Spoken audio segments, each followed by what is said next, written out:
Yeah, the GOAT. Logo threes are back, y'all.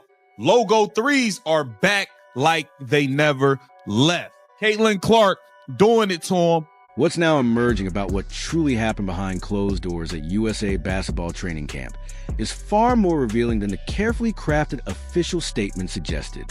According to detailed behind-the-scenes reporting from a journalist named Sabrina, Caitlin Clark didn't simply show up, blend in, and earn her place through the traditional process. She didn't arrive trying to fit neatly into an established hierarchy or quietly wait her turn. Instead, her presence and approach challenged the existing structure in ways that weren't reflected in the public messaging, offering a much deeper look at the dynamics unfolding inside the camp. Caitlin Clark is on fire. Day 3 of Team USA camp. The girl couldn't miss. It was like throwing a rock in the ocean for Caitlin. Not through noise, bravado, or theatrics, and certainly not with ego, but through sheer impact. It was a kind of presence that quietly reshapes hierarchy, redirects attention, and shifts moment instead.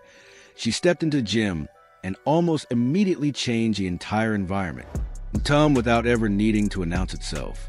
She was not playing with Aaliyah Boston. Some of the bigs didn't know what to do with her passes. Like there was one time where she passed it to Hamby and Hamby like brought the ball down. It's like, you can't do that. Like this is not, you have to keep it up, right? Straight up, right. This detail matters because this wasn't just any training camp. The gym was filled with elite talent, players who have spent their entire lives in high-pressure basketball environments. Olympic gold medalists, WNBA All-Stars, franchise cornerstones, women accustomed to being the focal point wherever they step on the floor. And yet, according to Sabrina's account, that single week turned into one of the most uncomfortable and tension-filled stretches many of those players had ever experienced inside a gym. Having to see Caitlin like go at scouting players who were, instructed to play at a FIBA level of physicality was interesting considering how long she's been out and the fact that she's still ramping up injury. Not because of arguments or open conflict, and not because of chaos or dysfunction, but because the game itself started making decisions faster than many people were prepared to accept. She was just like so happy to be there and like was individually like telling media members how nice it was just like talk to them again and like that she was just part of the basketball process. Clark arrived quietly, without fanfare or dramatic entrance, and without cameras tracking her every move. There was no visible effort to command the room or assert status. She simply showed up and went to work. And just fun to like see the players in a live game situation again, because you think about like Caitlin hasn't played since July 15th, Yes. There are 4 sparks Yes. of this camp. Their season ended on September 11th, right? So it's been a long time since any of them have really played competitive basketball. But within minutes of her stepping onto the court, everything shifted. The energy changed in a way that was impossible to miss for anyone who was paying attention. You also got a quote out of Sue Bird about her being impressed with Caitlin just being engaged while she was out and getting back to being able to play. Conversations paused when she touched the ball. Drills became sharper and more urgent, and the established order, built over years of reputations, resumes, and expectations, began to wobble. This wasn't about disrespecting what others had accomplished. It was something far more uncomfortable. The realization set in that the game was starting to organize itself differently.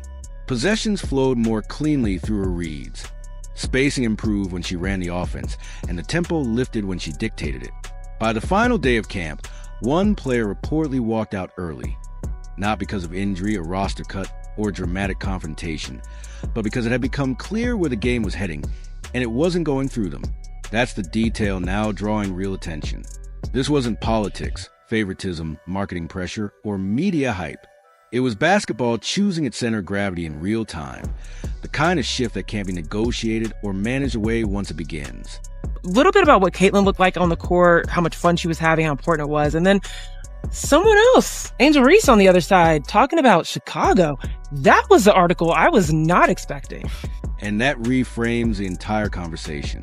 The question now isn't whether Caitlin Clark belonged to Team USA camp. That much feels settled. Anyone who watched her command possessions, control the pace, and elevate the collective level of play understands that clearly. Here's that Caitlin Clark is truly back healthy. The 3-point shot is back. The logo threes are back. And what I really liked about that second one is that was going right. The real question that emerged from that week is far more uncomfortable. Was Clark's dominance intimidating to those around her? or was some simply unprepared to experience her true day-to-day level up close?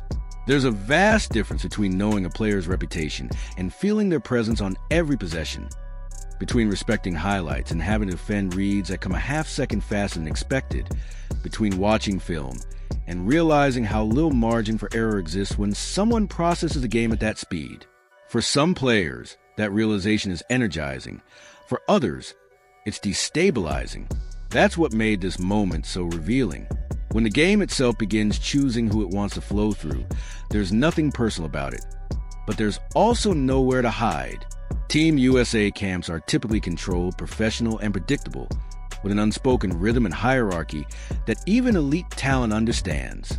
That rhythm didn't survive Clark's arrival, not because she forced it to change, but because everything on the floor naturally began to orbit her decision-making.